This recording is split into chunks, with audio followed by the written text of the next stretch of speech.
The unexpected holiday. It had been 3 days since Sister Maria had talked with Geeti. She was picking at her breakfast porridge when Shreya, one of the older girls, tapped on the shoulder. Sister Maria wants to see you in her office, Shreya said. Right now. Geeti's spoon clattered into her bowl. Around the nearly empty dining hall, the few remaining girls looked up with interest. Being called to the principal's office during breakfast was unusual. Lalita grabbed her hand under the table. Maybe it's good news, she whispered, but her voice sounded as worried as Geeti felt. Geeti's legs felt wobbly as she walked down the familiar corridor. The typewriter sounds weren't coming from Sister Maria's office today.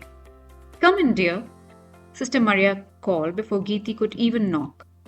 This time, Sister Maria wasn't behind her desk. She was standing by the window, holding a white envelope. When she turned around, her smile looked different. It was like she was trying very hard to make it reach her eyes. Sit down, Geeti. I have news about your grandfather. Geeti perched on the edge of the big chair, her heart hammering so hard she was sure Sister Maria could hear it. He's written back, Sister Maria said slowly. He's agreed to have you stay with him for the holidays. For a moment, Geeti couldn't breathe. He said yes? Yes, dear. You will be going to Dehradun day after tomorrow. The word and a part of her was. Her grandfather had actually said yes, but something in Sister Maria's voice made her stomach feel funny, like when she looked down from very high places. That's good, right? Geeti asked carefully. Sister Maria sat back in the chair next to her instead of behind the big desk. It's wonderful that he wants to spend time with you, Geeti. But I need to talk to you about expectations. What kind of expectations? Sister Maria folded her hands in her lap. Your grandfather is a military man. He's used to things being very orderly, quiet, disciplined. I can be quiet, Geeti said, even though, as she said it, she remembered last week when she and Lalita had gotten in trouble for laughing too loudly during the evening prayer. I know you can, sweetheart, but remember, this is your grandfather's home, and he has a certain way of doing things. It will be important to follow his rule and be on your very best behavior. Something cold settled in Geeti's chest. What did he say in his letter? Sister Maria hesitated just a little too long. He's looking forward to having you visit.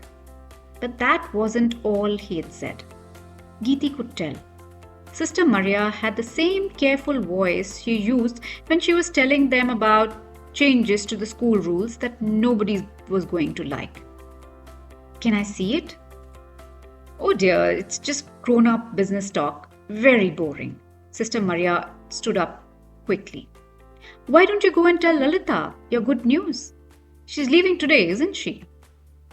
Geeti nodded and slipped down from the chair, but her excitement felt different now.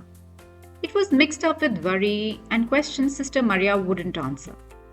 She found Lalita in their favorite spot by the water fountain with the suitcase, waiting for her parents to arrive. So, Lalita jumped up. What happened? He said yes. The words came out flatter than Geeti had expected. Geeti, that's wonderful. Isn't it wonderful? But Lalita's smile faded when she saw Geeti's face. What's wrong?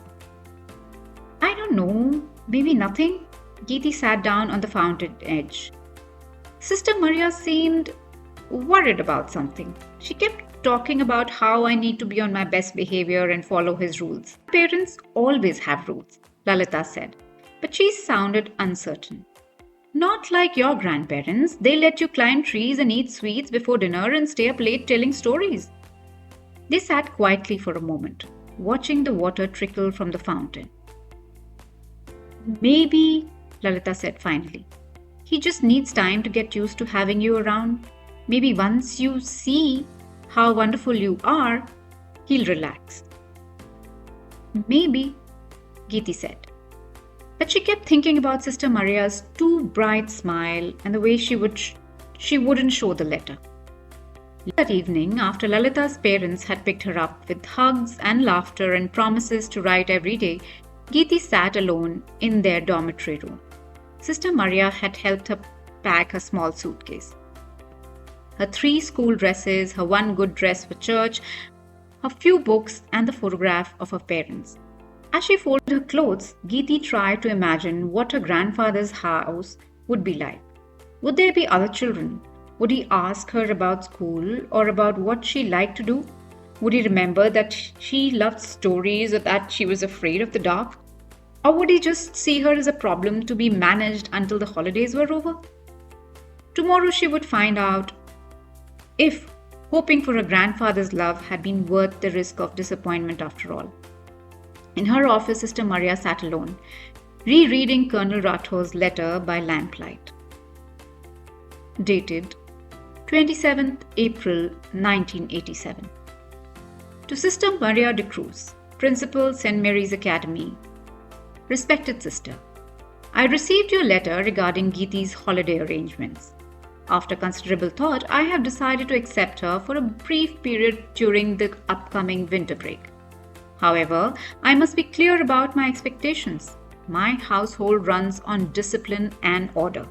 I expect complete obedience, proper manners, and respectful behavior at all times.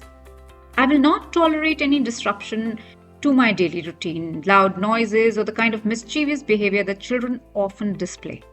Geeti must understand that she is a guest in my house and not a permanent resident. I am agreeing to this arrangement for this break only.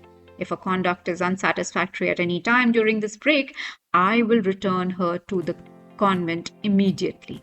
I trust you will prepare her accordingly and ensure she understands the gravity of this opportunity. Regards, Colonel H.S. Rathor, retired. Sister Maria folded the letter with a heavy heart. How could she prepare a spirited 9-year-old for such rigid expectations? Geeti's natural joy and curiosity were exactly what made her special. That's exactly what her grandfather seemed to determine to suppress. She whispered a prayer that somehow, some way, they would find their way to each other. Because if they didn't, Geeti would learn that some kinds of hope really were just ways to get your heart broken.